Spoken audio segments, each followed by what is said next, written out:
In the ancient world, Rome was known for its glories and conquests. It was a civilization that prided itself on its architecture, engineering, and military prowess. However, alongside these achievements lay a dark underbelly of cruelty and oppression. One of the most abhorrent practices of ancient Rome was the castration of slaves. This horrific act, rooted in a belief system that promoted power and dominance, had far-reaching consequences and forever altered the lives of those unfortunate enough to be subjected to it. To comprehend the enormity of this practice, we must delve into the historical context and understand the motivations behind it. Slavery was an integral part of the ancient Roman society and economy. Slaves were considered property and were subjected to numerous forms of physical and psychological abuse. One such form of cruelty was castration, which involved the removal of the male sexual organs. This practice was primarily inflicted upon male slaves who were deemed valuable for specific roles, such as gladiators, musicians, or servants. By emasculating these individuals, their owners believed they could control and dominate them more effectively. Additionally, castrated slaves were rendered incapable of reproducing, thereby ensuring that any children they fathered would not possess any legal rights or claim. There's no advertising inheritance.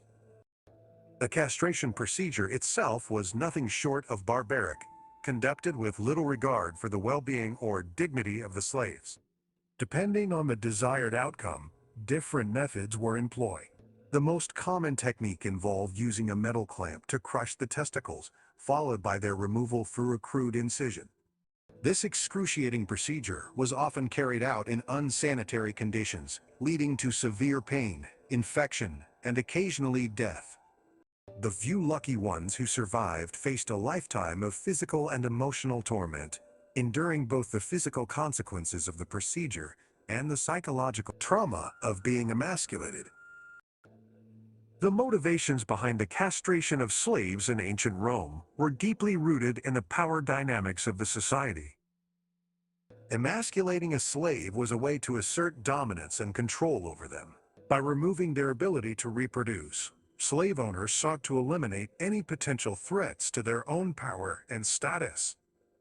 This practice was particularly prevalent in the entertainment industry, where gladiators and musicians were highly valued.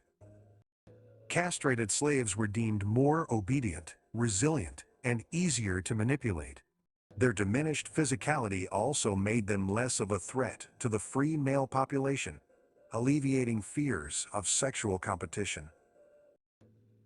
The castration of slaves had profound and lasting psychological effects on the individuals subjected to this cruel practice. Stripped of their masculinity and reproductive capability, these slaves were often plagued by feelings of emasculation, shame, and worthlessness. The loss of sexual identity and the ability to form intimate relationships inflicted deep emotional scars. Moreover, the stigmatization attached to castrated individuals extended beyond their own experiences, affecting their offspring as well. The children born to castrated slaves were typically treated as inferior and faced significant social discrimination. Although castration of slaves was widespread in ancient Rome, it was not universally accepted. Philosophers such as Seneca condemned the practice, recognizing its cruelty and the immense suffering it caused. However, such dissenting voices were overshadowed by a culture that prioritized power and control at the expense of human dignity. The castration of slaves in ancient Rome stands as a stark reminder of the inhumanity that can arise from a society driven by dominance and exploitation.